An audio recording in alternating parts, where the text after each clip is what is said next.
You're listening to Across the Pondcast. Cybersecurity rants and war stories from both sides of the Atlantic.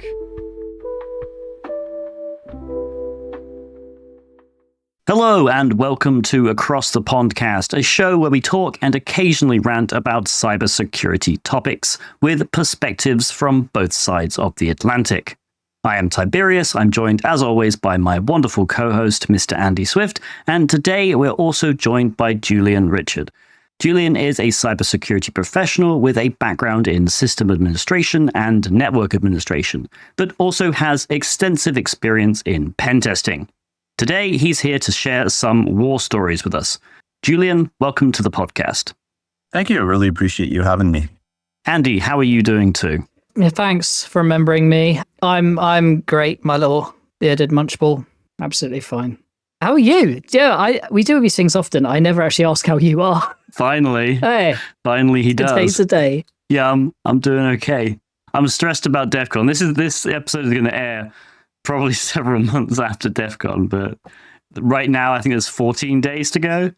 And yeah, it's panic mode. You're stressing. I've only just booked my tickets. My flight's out there. I don't know why you waited so long.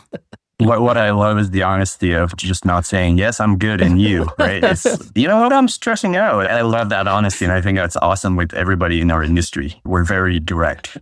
Binary, 0 or 1. Oh, we usually are. Even if things are bad, how are you? And you're like, your house has just fallen apart or something. You're like, yes, things are great. Just to avoid the extensive conversation of small talk. We'll do anything. Well, before we start, this show is made possible thanks to our sponsors, so let's take a moment to tell you who is sponsoring today's episode. Hitting roadblocks in your pen tests? Meet Burp AI, your on-demand AI consultant for smarter, faster testing. Modern applications are huge and complex. Even the best testers sometimes get stuck, spend too much time on repetitive work, or just want a second opinion. That's where Burp AI comes in. It integrates seamlessly into Burp Suite Professional, working alongside you, not above you. From help me with this payload to analyze the whole response, Burp AI adapts to your workflow. It validates findings, suggests next steps, and automates the heavy lifting so you can focus on the creative, high-value parts of testing. Think of it as an AI-powered peer who accelerates your progress, reduces time to insight, and helps you deliver results with confidence. Burp AI doesn't replace your expertise, it amplifies it. Welcome to AI pen testing. Faster testing, deeper insights, and you always in control. Burp AI, available now in Burp Suite Professional. So, Julien, you have a sort of concept talk that you give at security conferences where I think you have like a hat or something or a box and people pick out stories from it. Can you tell us a little bit about that? Sure. So I took that concept a bit from, we talked about Tribe of Hackers before we started recording, and I think it came from there going like, there's a ton of stories out there that are really cool.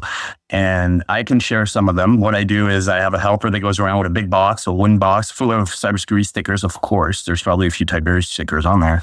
And with just the title of the stories, and then people pick things out of the box. It keeps me on my toes, which is a lot of fun because I have no clue what the talk's going to be. And then I don't have to tell people that, hey, this talk has been presented before, even though it has. Most of the time, the stories are going to be completely different. There's about 30, 40 stories in that box. So I can just, I'm lazy. I just hacked the conference cycle, I guess, where I can just submit the same talk and it's going to be a different one every single time. That's awesome. It's easy.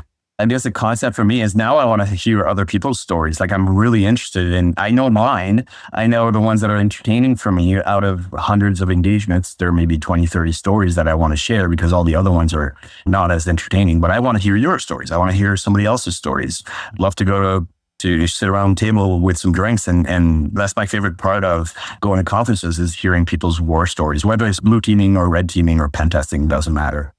People have some fantastic stories. And one of the reasons we created the podcast was literally like Andy and I have so many stories from our adventures together. So we figured we'll do the stories and then we'll also just rant about things. And then we're like, you know what? It'd be good to have guests on and then we can hear their stories. So yeah, I totally get that vibe. Awesome. I think that's the way this is all going, really, isn't it? It's just everyone sharing stories. And do you know what's really interesting, though, is people have like phenomenal stories, but then they always have a cache of ones that overlap. It's almost like we see the same mental stuff wherever we are in the world. Like we're on the opposite side of the world right now, and we still see the same like client behaviors, the same ridiculous shenanigans over and over again amongst all those good, unique stories. So it's always pretty cool to compare notes as well, I find anyway. Things are the same. Absolutely. Yeah, 100%. We have selected a few stories, so we're not going to use the random box, but we're going to give you a prompt and you take off. So, Julien, can you tell us about the story Shockingly Abandoned? Yeah, absolutely. And that may be a bit of a spoiler, but we can then rant about compliance versus security afterwards, because this was a clear case of that, where I was hired to do a pen test on a hardware device, which was a taser for an organization. And they needed, in their policy, whenever they had new people come in and play with a taser, they didn't trust, for good reasons, it would hurt to get tased by mistake, but their handler was on vacation and then came back and had to go on sick leave and everything else. And it was months and months and months of trying to reschedule, try to find a time. I had to travel to go here and everything else. And we finally get there. I get all the course on the taser and everything else, not by the handler. They then hand me over to the handler. She walks me to a conference room. There's a taser and there's other equipment there that I needed to test. But the taser was really the one that they were really worried about. And as soon as he showed me the taser, showed me how to turn it on, how to plug it in where the system was and everything else, and just said, hey, if you need me, I'll just be over here. And I didn't see him for 2 days. He never showed up again. Never. He just needed to check that compliance doc, said that, yeah, we escorted this person with the taser. And I'm sure, I can't even imagine that the policy wasn't, you need to be there and watch this person so he doesn't hurt himself. But absolutely not. The person disappeared, never saw him again. Did you hurt yourself? I did not tase myself, though. I have a neighbor who's an RCMP officer, so the Canadian National Police, and he walked in, and when he heard that story, he goes like, oh, I was actually at a conference right now, and we were testing tasers, and we all had to get tased. And it was a good thing you didn't, because it really sucks. Imagine that. I'd be too tempted, me, to give me something like that. I'd just be like, will I? Oh, I just want to know what it feels like. Yeah, I agree, but let's say I didn't have the time. Not to tase myself, but to deal with all the paperwork that needed to be done, because I heard myself afterwards in signing all the things that said that I'm not going to sue them because the handler wasn't there. I was going to say, it only takes a few seconds. You just tap it in and away you go. Yeah, it's the paperwork afterwards. I do think it's so true, though, about like, I was talking with Daniel Card, who is another UK cybersecurity expert. We were talking on X earlier about like it was like compliance and pen testing. Like how many, and the question was like how cheap can pen tests get before they're too cheap? And like the point I made was, how many people are actually just getting a pen test to check a box? They don't care about quality at all. Not only that, I've run into situations where they don't want you to find anything. Like they're really there and saying like, I really hope you don't find anything because we need to go to market in a week. Not a week to fix what you're going to find. So we really hope you don't find anything. And that's where their education comes in too, right? For these companies, it's just that I think it's easier today. And it's not FUD, fear, uncertainty, and doubt. It's just everybody's getting hacked. Everybody's getting breached. You don't want to be a headline on the BBC or on CNN or CBC, right? And just telling them that doing things right is good. So there's a room for education. Yeah. But that's not funny. No. That's not a funny story. just having literally, I needed to escort this guy, check, done, leave him alone with a dangerous weapon. Yeah, compliance is not security. Security is not compliance. One can lead to the other. It's important. But at the end of the day, you need to look at the intent of those controls and make sure that you're putting them in place in the right way. That's the important part, right? These guys were cutting corners and they put themselves in a legal situation that could have been pretty bad if ever anything happened, right? Yeah, no, for sure. I don't know if I've ever been abandoned by a customer on site before. Oh, I have. Which is probably a good thing because I get lost in data centers. This is a thing known quite often. It's a recurring theme for you. Yeah. You have to get in the crawl space and crawl out. In your defense, they all do look the same. One thing that's interesting, and you talking about being abandoned, there's this one time I was at a pen test and my background check hadn't gone through, so they couldn't give me an access card. But it was in an R&D lab where I couldn't get out. You need to scan to get out because they were tracking everything. So I couldn't get out. I couldn't go for food. I couldn't go to the bathroom or anything. And on the second day, I went to see the project manager. And basically, the project manager gave me their card saying, oh, your background check didn't get through yet. And here's a card. It'll let you out. Well, and by the way, I'll be at my desk all day, so I don't need it. And this gives you way more access than anything else. I'm sitting there going, oh, my God, I'm here for this. I'm the security guy. You're giving me your card because my background check didn't get through. Yeah. That seems even worse. That's great. Because your background check didn't come through, I'll give you access to everything. Yes. So literally the polar opposite of what you should do. It was not a physical pen test, but that went on the report in the appendix for sure. People have always got a weird, when I see a lot of like new pen testers coming in who get a bit worried about putting stuff like that in the report, like extra. It's not what you're there to explicitly test, but it's a massive contribution, right? So towards the overall sort of security of the environment. So yeah, go mention it. I don't see why people don't feel the need to. I think it's like a hesitation because it's not in the scope, but I do get abandoned a lot.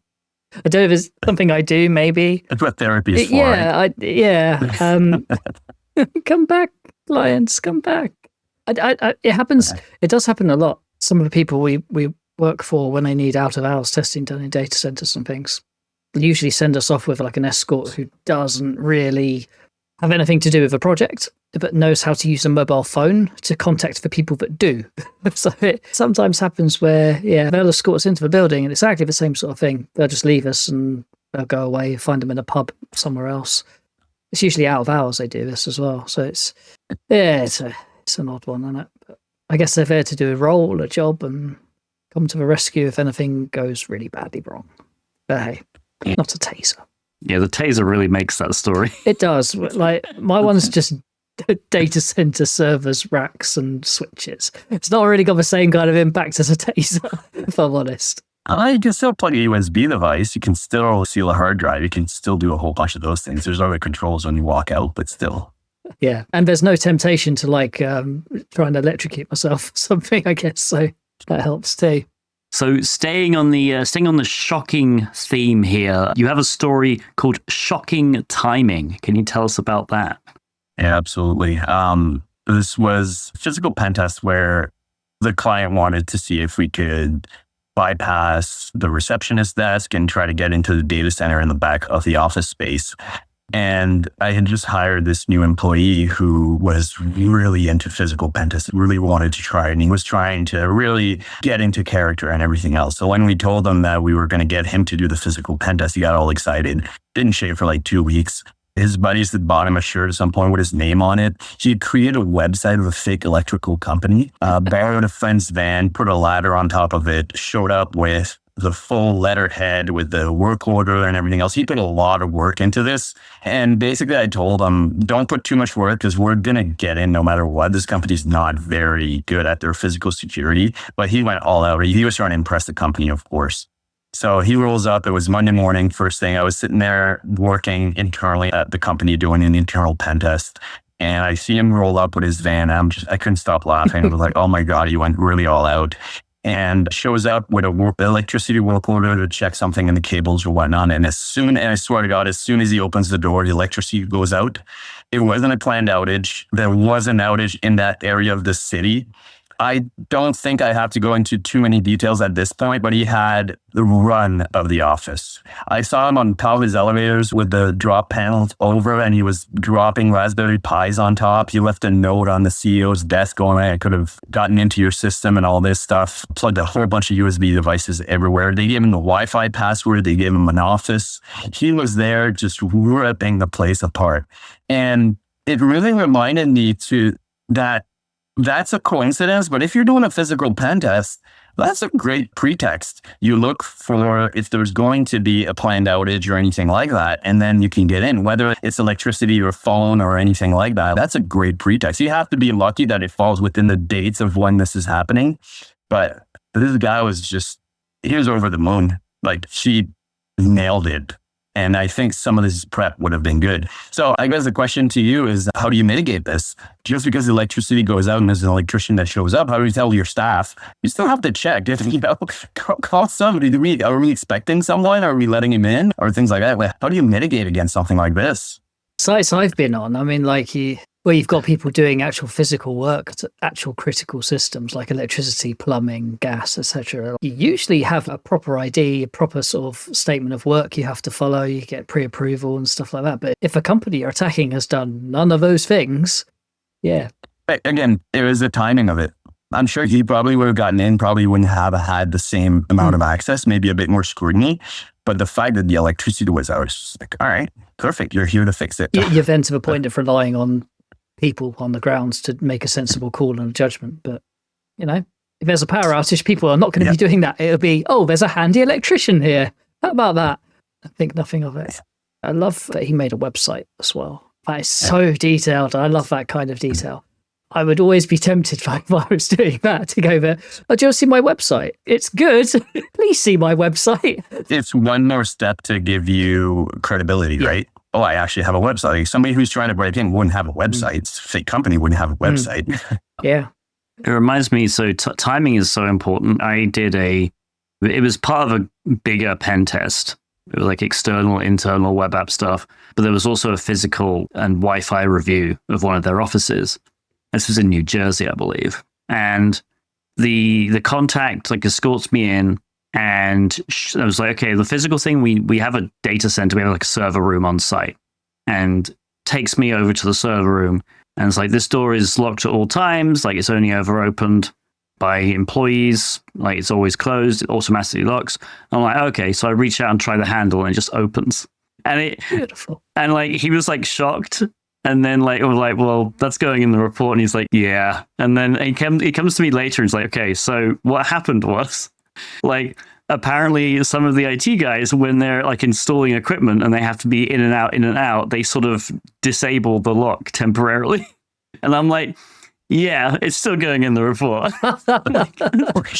Because it was like, he was so confident, right? Like this door is always locked, it auto locks, like great, it's closed right now. Reach out, handle unlocked. Great, lovely. Thank you. Love it. You've just reminded me of a story now.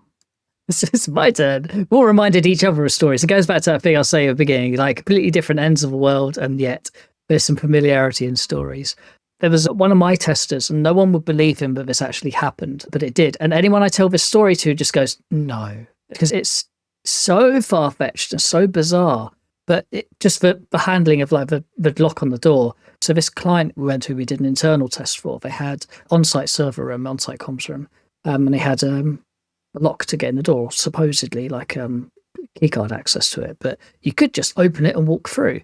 What happened whilst one of my guys was doing an internal test there was that someone from the street broke into the office, ran through the office, nicked a server and ran out with it.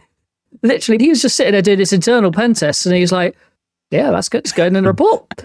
And then the client comes over and said, was that guy anything to do with you? No.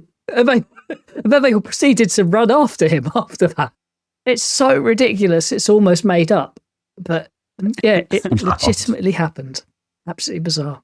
I love that they weren't going to do anything because they just assumed it was part of the test. That's not how these tests are supposed to work anyway. Like, the reason we have a letter with us and doing social stuff is you're supposed to treat us the same.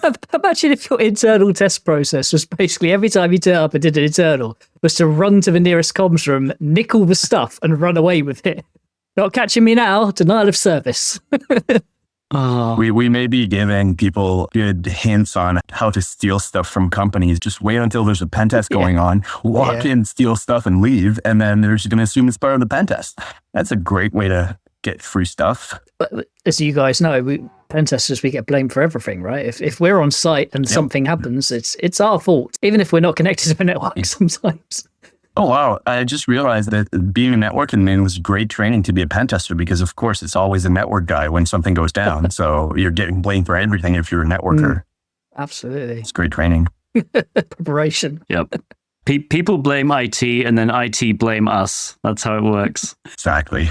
I was just thinking it'd be funny if you had a SOC who just, while they knew a pen test was going on, just completely ignored absolutely every single alarm.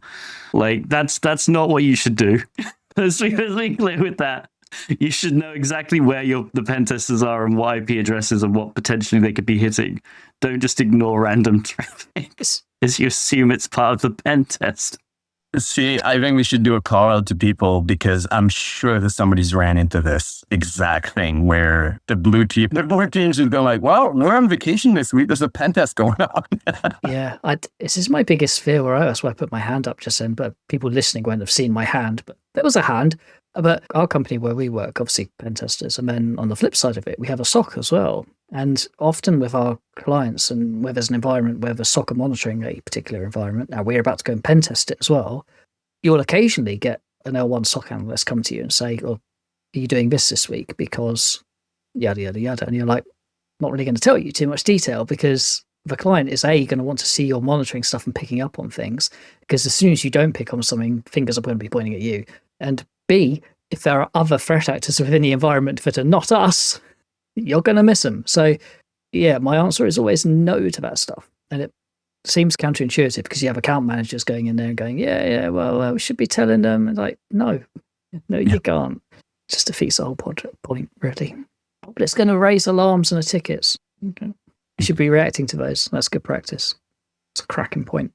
So I have another story here called Image of Insecurity, and I love the name of this one. So please explain Image of Insecurity to us.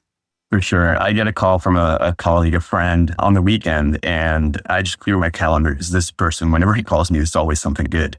And basically working with a client, and the client had been compromised, ransomware, completely wiped their systems. They were losing millions of dollars a day in revenue because they couldn't do any manufacturing or any whatever they were doing. So we started looking into it, and they had some tools that were still available, and we could see what the threat actor had done. And we saw them go through a edge device, just using a kevlist CD, complete, unpatched, got straight in, gained access to the system. System is not segmented as it should be, so they have access to everything. And they obviously ran a tool to look for passwords, something like Trufflehog or whatnot.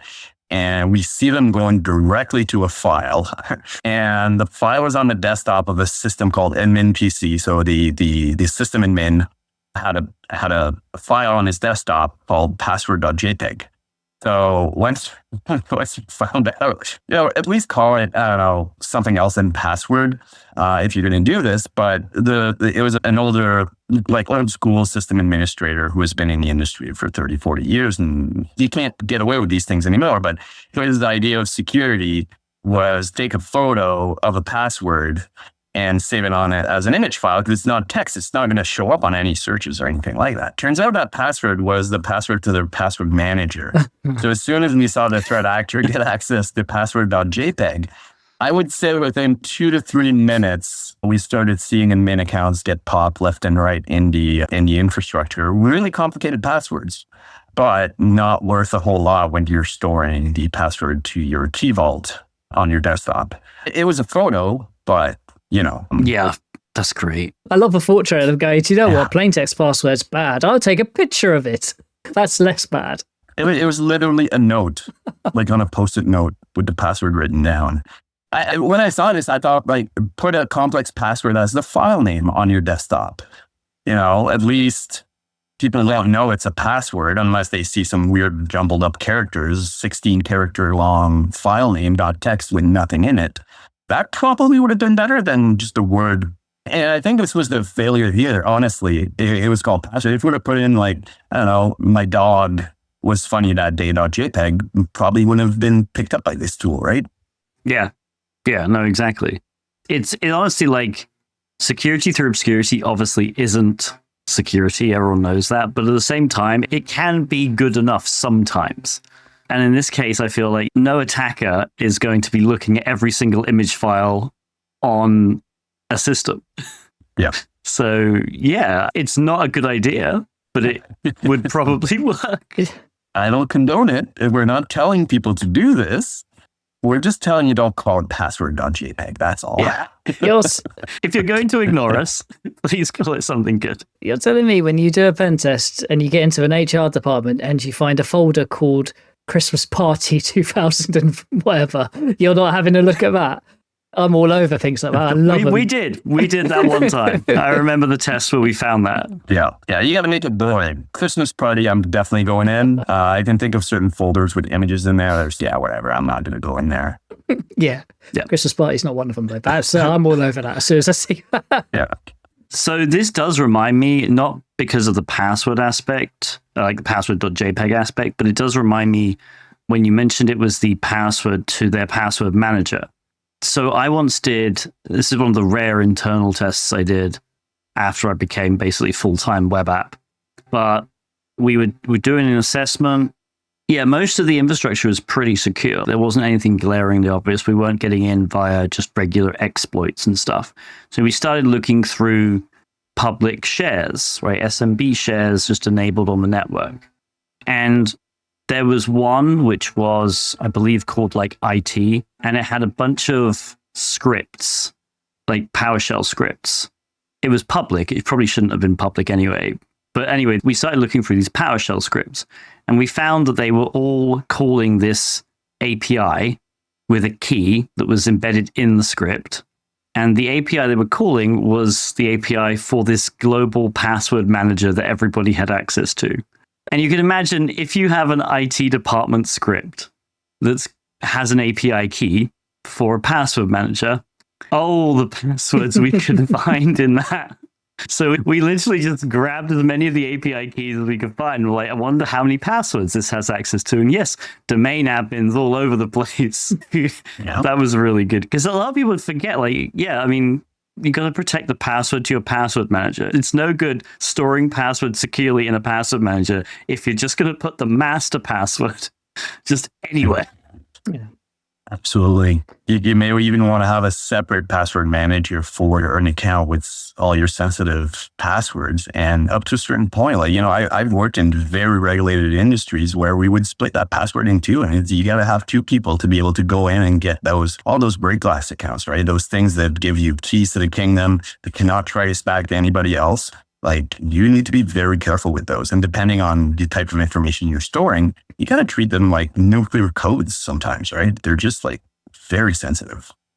There's a few of these sort of all of your eggs in one basket type things around these days. Password managers are one. And yeah, you better make sure it's a bloody strong basket if you're putting everything in there.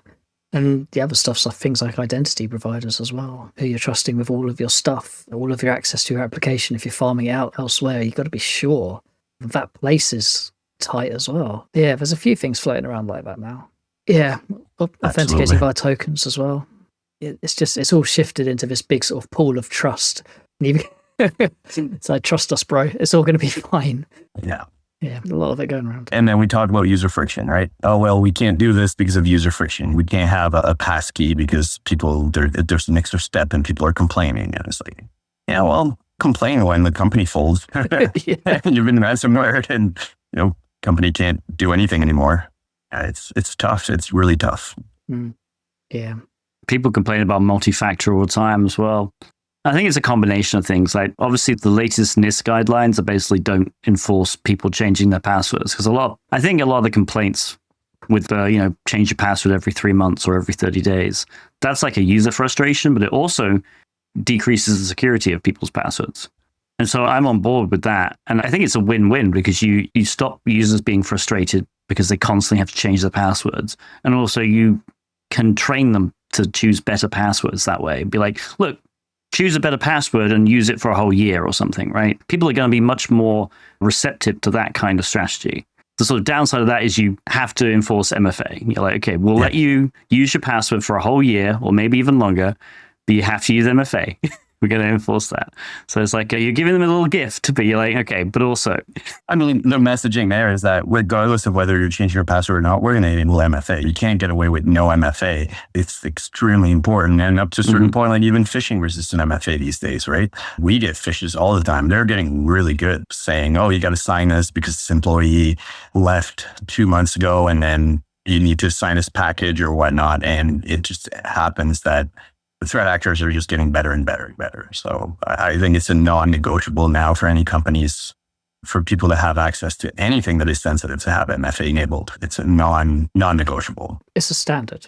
It has to be the default go-to baseline that everyone comes out with. It's not a nice to have anymore. It's a baseline. You have to have it. The amount of token impersonation attacks, etc., going on now, that's now a standard way to attack an efficient environment. No one just goes for plain old stuff anymore. It just doesn't work. But that's the new standard. And in incident response side, that's what we see more and more of now. And it's overtaking a lot of other attack vectors as it goes. So you need to start looking at layers and layers of conditional access, the next powerful thing that people turn to. Because you can do so much with conditional access now. But people just come out of the box and just enable bare bones basics and don't. Yeah. But yeah, MFA plus conditional access, you're starting to get onto a winner there after a bit.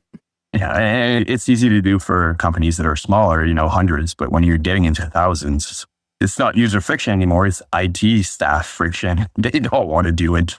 It's a huge project. And at organizational level, for big globals as well, it's particularly problematic because you can't just say, geofence everything, in my case, outside of the UK, because we know all our staff are UK. Like that doesn't wash. Like even with certain UK companies, we have people working abroad and you've got to account for them somehow. So even those simple conditional access policies don't particularly work. But yeah, sometimes you come across companies that have environments that are really nice. I've just done an architectural review for someone like literally last week, actually. And their environment it's so nice and small and contained, but they can just restrict stuff down and just go, do you know what? If it's outside of this box, they're not connecting from this IP address, nothing gets through. It doesn't even matter.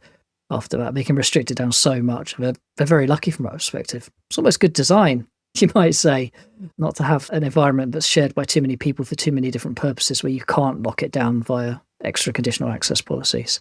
It should never be that. Like, we can't lock down this particular environment because Bob in HR needs access from like the Seychelles where he's logging on from. Yeah, it's shared environments and shared identity and shared authentication that's an increasing problem as well. Let's chuck everything in one bucket. It goes back to that, doesn't it, really? Speaking of restricting networks, Julien has I'm so proud of this segue. Julien has a story about Wi-Fi segmentation called "Why Try? Just Use the Wi-Fi." I'm not going to be able to follow up with this. Oh my God, what a segue. This was a fairly large corporation that hired us to do an internal pen test. And one of the things, as we're asking questions and scoping and everything else, we started talking about guest Wi-Fi. And they immediately said, well, we did a really good job at segmenting our guest Wi-Fi. So in the essence of time and saving resources and everything else, you shouldn't really spend a whole lot of time in our guest Wi-Fi because it's completely separate from everything else. Now I'm a pen tester, right? I hear that, I go like, first thing I go is like, there's a 1% chance that that's exactly how I'm going to go in. But you're noting that down. As soon as somebody says, absolutely, this is not the way that you're going to get in, that's the first thing you try. It wasn't the first thing I tried, but it was actually the way that we got in. So immediately just ran up the tools and sniffed some of the handshakes, kicked people off the guest Wi-Fi network. It was inside a scope. We could actually like de-auth people off the network. Caught the handshake, immediately cracked the password. It was something like 102938. Like, the person thought they figured out a very secure password. Nobody's going to think of that. It's like number 3 on the list of word lists to crack Wi-Fi passwords. But finally got in and started scanning the environment. I had been on the network because the corporate network, because we had plugged into a jack that didn't have any network security on it. So we were able to actually sniff the network, get some IP address ranges, and immediately started scanning that range. And yeah, there was something that they had done some maintenance on the guest Wi-Fi and they needed to open it up to the corp environment the week before to get ready for the pen test and everything else. And they forgot to put in that block again. And we got straight into that environment.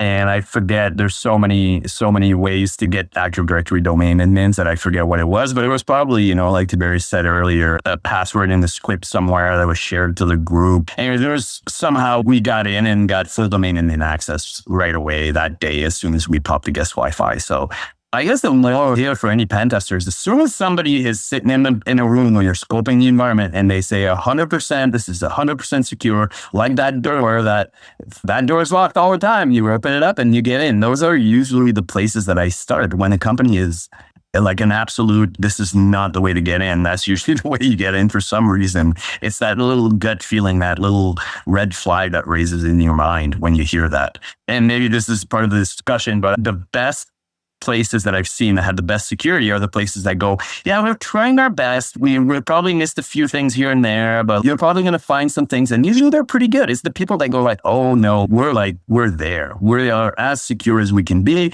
And we can't even imagine how much more secure that we could be. Those are usually the ones that you pop within 3 hours. I don't know if you've noticed that before, but I've definitely have noticed that over hundreds of engagements. It's almost like the Dunning-Kruger effect for cybersecurity. I agree. That's a great way to put it. For people who don't know what the Dunning-Kruger effect is, it's basically if you know very little about a subject but know at least something, you're very usually overconfident in what you know. So if you start learning a subject, you get in a tricky situation where you think you're an expert, but you're actually not. Whereas if you are actually an expert, you know what you don't know about the subject. And so you are almost underconfident about your abilities and knowledge. So you get, unfortunately, people who know a little about a subject who will act like they're a massive expert in it and just say things that are completely wrong because they don't have enough skills. And the opposite is true on the other end. But yeah, I find the exact same thing. Companies that are more secure generally are less confident. And that's actually a good thing because they're on their toes. They're like, well, we're not sure. We think, but this is why we're getting the pen test. Whereas companies that almost have no idea about their security are like, yeah, no, this was, we have really good devs and, everything. We do code review and we use these tools. And it's like, okay, but let's actually test it then. Bless them. They're trying to be positive. Love it. And points for effort. I like that. I think it resonates a lot. I do remember a company I've had a very similar situation with Wi-Fi's and segregation. And it's always, speaking of a confidence thing, the nice link for me is when companies come to you with nice network diagrams and they say, this is what we've implemented here. And you go, oh, that looks very nice. That's pretty. It all looks like it should. Architecturally looks okay. Then you actually turn up and find it's nothing like the diagram because they've gone through the stages of implementation and some dev has just gone, we need to make sure this works. So we need to add 0000 to the bottom of all of the firewall lists just to check it can communicate nicely. And then you come to like doing the actual test and you find it's nothing like it. And you find that segmentation is nothing like it should be. There's things that are allowed but should not be allowed. That does remind me of a bank we did a test for that was ironically for a bank. It's found to be mining Bitcoin, or their alerts were going off like crazy in their AWS console because resources were going super high. They were spending crazy amounts of money and we're like, how's this happening? And it turns out one of their servers had a script on it that was literally mining Bitcoin for them. This is in the early days of Bitcoin mining when you could actually feasibly mine a coin on a VM somewhere. So people were popping VPS servers all over the place, left, right, and center. But the core problem was, well, there were several core problems, but one of them was literally that a developer had gone in and had to do something, or they were seeking remote assistance for something. I can't remember which one it was, but someone had suggested to them in their security groups, they add 000/0, open it up to everything just so we can get access and do some admin on this particular box. And they forgot to close it off again afterwards. So it's just, access to everything, any ports. They had an Oracle password on there for their Oracle database, which was Oracle. So it was pretty easy going for the attackers, really. They gave them a bit of a break. But sometimes these things get enabled. I was going to say, I remember that one because, it was like a sort of a 1-2 punch because they had username Oracle, password Oracle, which is already bad. But this was supposed to be an internal server. So, internally, all right, risk is slightly lower. But then it was in their AWS environment and they had just a /0 any rule on the SSH server to it. So it was, like, this is technically it's internal in sense of it's in their internal AWS environment. So like weren't supposed to access it externally at all. But somebody had just added the /0 rule for 22. It's like, entire internet can access the SSH port. Lovely. Just because I needed help. Yeah, and it's sometimes low, how would you say, like low tech stuff if you put in a rule like that, just put a reminder in your calendar or in your Slack channel and just do a /remind and just remind yourself, hey, I've put this in. It's easy for me to give myself, I'll probably remember to take it out, but let's just check myself, right? CYA, right? Cover your butt. Well, A doesn't stand for butt, but we all know what it stands for.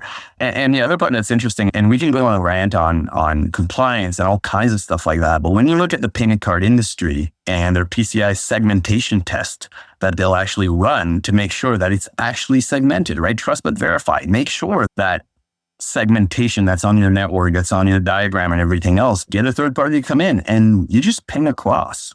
That's all you need to do. You just try to get across. You ping, you try to run a couple of Nmap scans to do TCP connects or see what can get through. And then they're verifying that you're actually segmented. And that's one of the things with compliance that I think makes a lot of sense. Now, if you're doing it just to check a box and you're not really understanding what's going on and you're just doing a ping and they turn ping off and get through, doesn't mean that any other connections can't get through. So again, compliance versus security. What's the intent for the control? Whereas to check if there's segmentation. Okay, I'll just ping across. Well, that's not good enough, right? And so that's the part with compliance that a lot of people can get away with not doing the right thing. And then Oracle Local, of course, secure by design. We can go on a rant on secure by design. Don't give me default passwords, ask for my password. Is there anything more annoying than you find an IoT device on an internal network and you go, oh man, I'm going to get in. And then you start looking for the default passwords. And the one thing that they say is it's going to ask you for the initial password. It's not a default one. As a pen tester, I go, damn it. And that's a sign that something's good if it makes a pen tester discouraged. So obviously, that Bitcoin miner was obviously installed as a kind of almost like a backdoor of sorts. But you have a story called Pre-Hacked, which I think covers something very similar. Yeah, I think every pen tester out there has been on a pen test that suddenly turns into an incident response because you find stuff, right? You're finally looking into things. And I was called in to do an internal pen test at a fairly large organization. And the scary part with this one was that they had other companies that had equipment inside of their environment for various reasons, and they had their own way in. So when you're talking about, this wasn't an MSP or anything like that, but it's the same idea where you have a bunch of different companies coming in and they have connections into it. So this could be a great pivot point to get in. And the pen test itself started scanning, and this was not complicated to find at all. It was just basically, oh, look, it's a very well-known backdoor that's installed in the system. The only reason that this would have been installed is either a earlier test and somebody didn't really clean up correctly, or it's somebody who's already in the environment. And it turned out that somebody was already in the environment. So many little side notes on this one where when we finally found this, it was on a VM inside of the environment. And it literally took a full day to figure out which physical system this was installed on because they had no clue where that VM was physically installed. They had no clue which server it was. Looked through all the inventory, finally found one that looked maybe it could be this one, but ended up it wasn't that one. So at the end of the day, they were going around systems that were not sensitive, and we had a ping going and the person was yanking power cables, like literally yanking power cables, waiting for the ping to stop on systems that weren't super sensitive. So a lot of bad prep for this one. And then the incident response, you can imagine if they don't know where the VM is, what their incident response plan and everything else was. It was a pretty big fiasco. I'm trying not to give too much information, but at some point, the president of the company comes to my desk and basically looks at me and goes, are you trying to make my life really hard right now? And there was a lot of expletives in that sentence. I'm not going to say exactly what he said. And I kind of laughed, thinking that, oh yeah, no, I know, right? And he goes, no, I'm serious. Like, what are you trying to do? Like, I have enough to do. I don't have to deal with this. And I had to take a step back and put myself in his shoes and realize, like, I got to explain to you this situation, like, way better than I did, because I don't think I explained it correctly if that's your reaction. So it was an interesting one. Yeah, you go in and you do find threat actors sometimes. I ran into one at some point and somebody literally comes up to my desk and says, like, is this you? And they were like, nope. They go, all right, well, you got to stop now because we need to do an incident response. Something had happened. They got breached on their network that one day that I wasn't even booted up. I wasn't logging into my network yet, to my machine yet. I'm sure you've seen some of these. Yeah. Yeah. It kind of echoes back, though, to the start of the podcast with, like, SOCs shouldn't just ignore alerts when there's a pen test going on, because that can happen. So, yeah. I can. And equally, if you're a pen tester and you get onto a box and you realize there's a handy shell already open for you, don't just use it thinking someone's helping you. Report that. Unless it's called like Pen Tester 1, the account or something like that. And in which case, I've seen previous pen testing companies not cleaning up of themselves before and leaving shells all over the place, which is really nice of them. Especially as, like, clearly no remediation has been done on those servers. So it's really good. Do you ask companies if there are any known vulnerabilities that you're not going to spend a couple of hours trying to find and trying to write a report if they say, hey, we already know this is a problem, we haven't fixed it, so we don't need, you can put it on the report and everything else, but you don't have to do all the legwork. We know it's a problem. I have seen that a lot. It's actually in some of our testing questionnaires. Are there any previous we should know about? It's more in there for a stability question, because if there's a vulnerability in there that's going to cause instability with an application we're testing, I'd rather know about that before just doing the same thing the last set of testers did who annoyed them. So, yeah, from that point of view, equally, if there's something in there and they tell us, you've got to go and check that and check it over. Unless it's denial of service, obviously. But if it's something being reported like that, I'd rather include it in a report and say I've checked it and verified it. Because at that point, it takes 5 seconds to do, right? If someone signposted you to it and they just go, there's this here, chances are it might have either been mitigated, can't be repeated, or sometimes it's still there a year on and you're having to do some remediation against it. So you might have some wider recommendations you can give them. But yeah, you've always got to check that stuff, I think. 100%. I agree. And that's why we always ask for last year's pen test report, if we can, even if it's a different company, because it's useful for 2 reasons. Is so you can check and see if they've actually fixed the stuff, right? It's easy things to include. But it's also, if you see that they were vulnerable to a certain access control issue, for example, I'm going to talk in web apps because that's all I do. If there was an access control issue for a web app and they've added a bunch of functionality, like, what are the chances that there's access control issues in the new functionality? It's increased for sure. So it's just useful for those 2 reasons.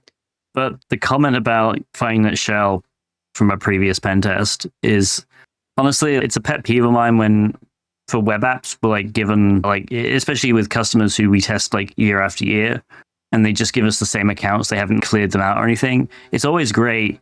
I say it's a pet peeve. It's a pet peeve, but it's also funny and great when you log into one of these accounts and instantly, like, a JavaScript alert box pops up. Like, cross-site scripting found last year. You're like, well, that's still vulnerable. I love that point, though, because as a pen tester, some of the value that you bring is not just the one vulnerability. So if you go in and you notice, hey, all your JavaScript libraries are all outdated, they haven't been patched or anything like that, you can say, patch your JavaScript libraries. They will. Next year when you come in, they're still going to be outdated because they just patched it for that pen test. So a lot of times in my report, I'll put in all of those things, but then also have a look at your patching management, your patching policy, your patching process, because obviously there's something not working here. And I think there's a lot more value for the customer because it's a point-in-time test, right? Yeah, we're going to update it, but then in a week, there's going to be a new update with a big security vulnerability, and they don't have a process to check for those things. So you give them, we've noticed these trends, so look at your process instead of fixing these individual line items. And I think that as a pen tester, that brings a lot of value, and it's what a lot more people should be doing. That's a cracking thing to put in a report. Yeah. I love that. I do that as well if there's a gap between the patches. So if you notice it's missing several patches on an operating system, or the application has clearly been designed like 5-10 years ago and they've got libraries in there from those times that haven't been updated as well, you clearly know there's a problem with their patching policy, and you clearly know that cycle's not being fulfilled. So it gives you ammo to do that same thing of mentioning it there too. So I think that's a cracking thing to say in a report.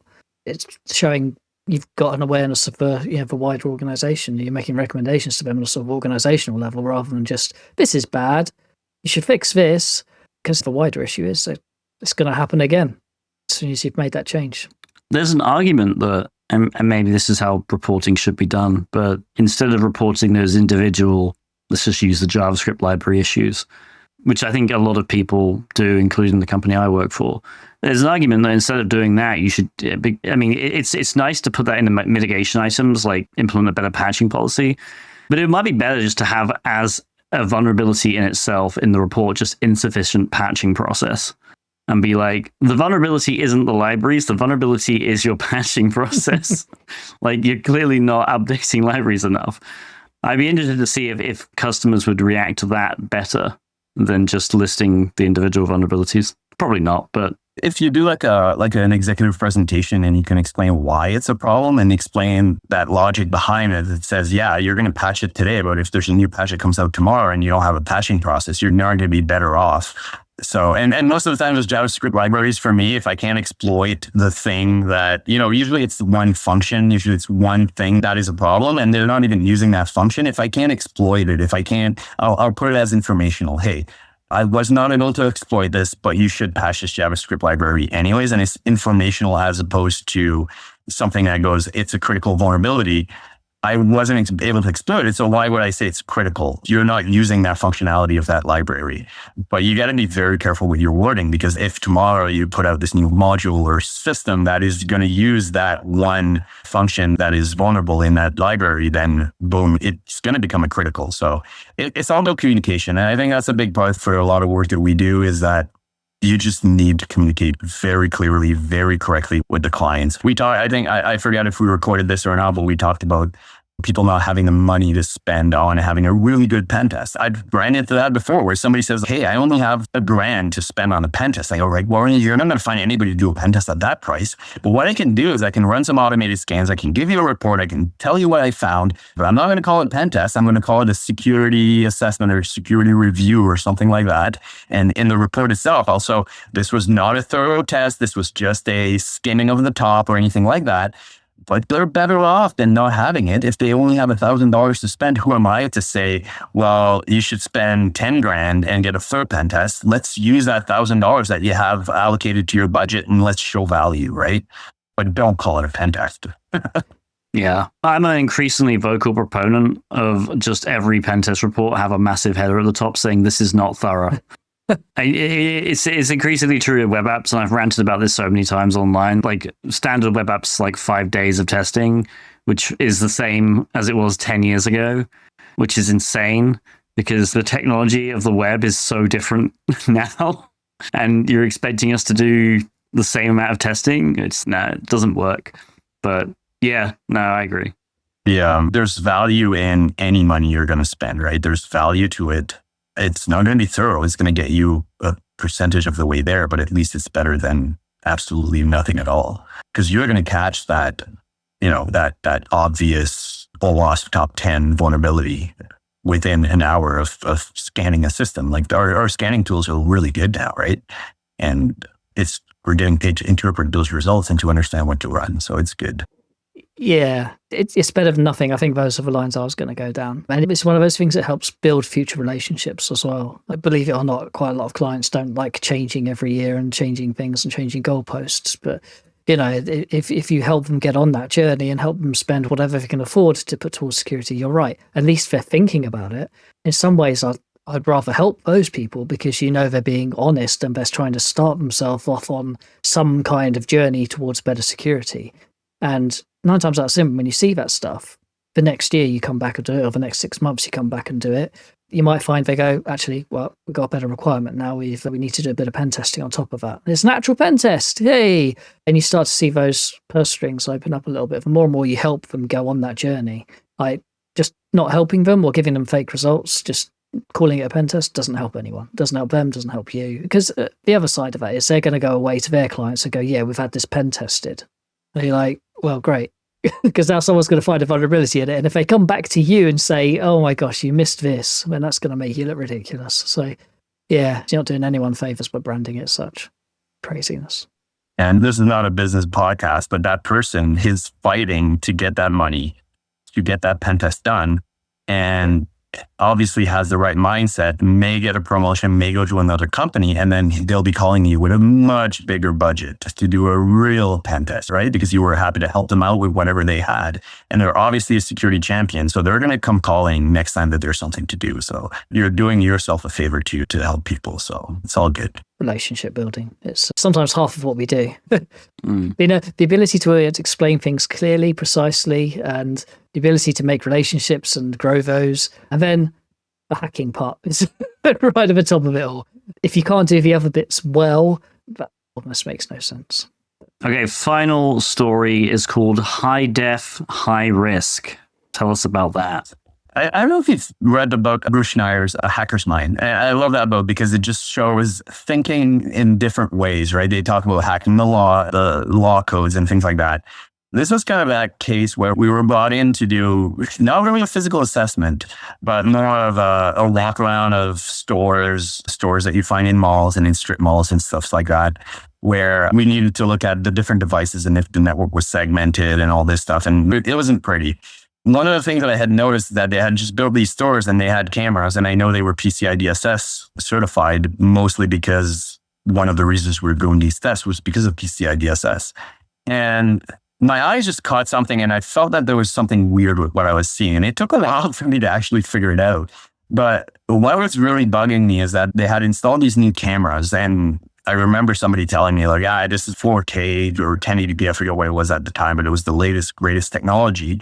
And I noticed that the camera was right on the cash register. And this was a company that when you buy something, they have to take all your information. They have to do a credit check. They have to do all of these fancy things to type in the information on the screen. So I go like, oh, are you recording everything all the time? They go, yeah, we're recording everything all the time. I go like, okay, can I see those recordings? And turns out that it was being sent at the head office where all these dozens of stores across the country were actually getting all their information there and everything else. And they were holding all of these recording everywhere. And we finally got access to those recordings, and we realized very quickly that you could see everybody's personal information, everything that was typed in, all the credit checks, all the social security numbers, all the license numbers, all the credit card numbers were all totally recorded on this brand new high def system. So we put it in the report. They ended up taking it very seriously and pointing the camera elsewhere where you couldn't even see what the people were typing on the keyboard. So they realized the intent, not just the screen, but they quickly realized, oh, you could also see what people are typing and taking your time and everything else. They did the right thing. But again, just a design decision that somebody put in didn't really think about what they were doing. Probably different teams, people that did the physical security didn't really understand the regulatory requirements on not capturing data and things like that. And it was very interesting and made me realize that we see the world a different way, I guess. I think we absolutely do. And we see it all the time when we do like security walkarounds and things like that, where you're commenting on things like physical security measures and stuff like that. And also see it in red teaming as well. We make a use of it and abuse it in red teaming too, because the people that design things like offices or design physical security don't have the mindset, a weird, messed up mindset we do of how could I use everything and anything maliciously. So we've seen buildings before we got into where they have a sort of central atrium in the middle of them. And all of the windows are glass around all of the offices around the outskirts of this atrium.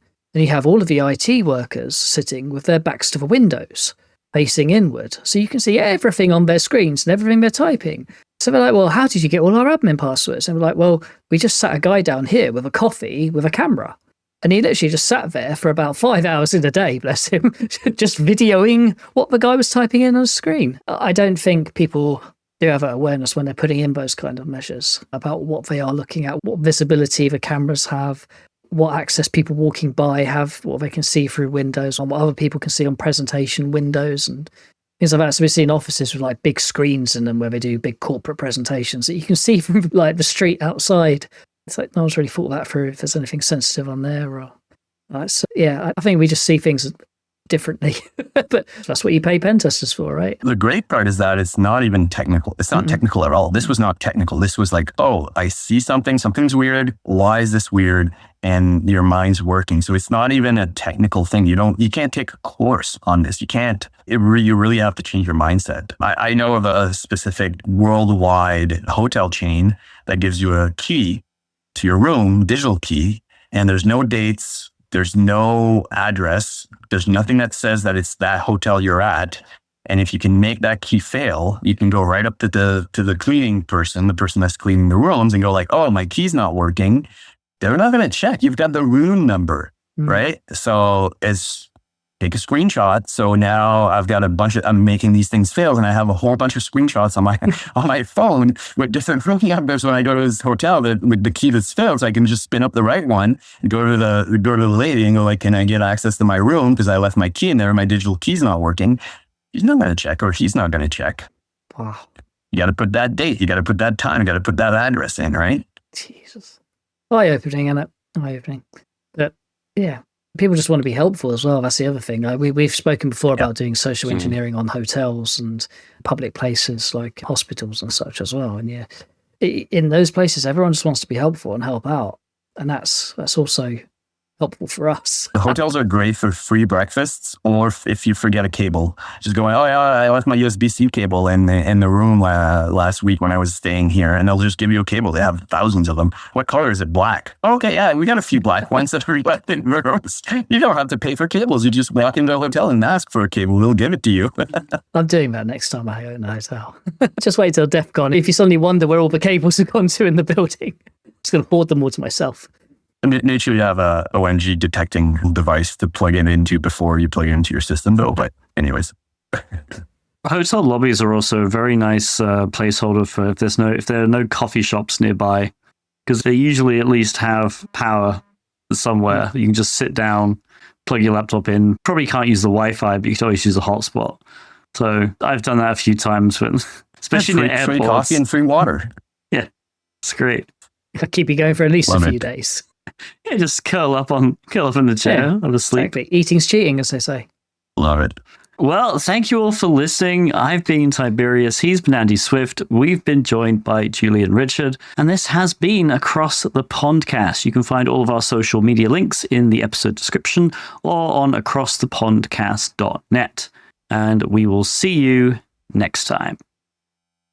And Andy usually says something, but decided not to. Bye. Thanks again to Portsfigure for sponsoring this episode. Remember to check out Burp AI, available now in Burp Suite Professional.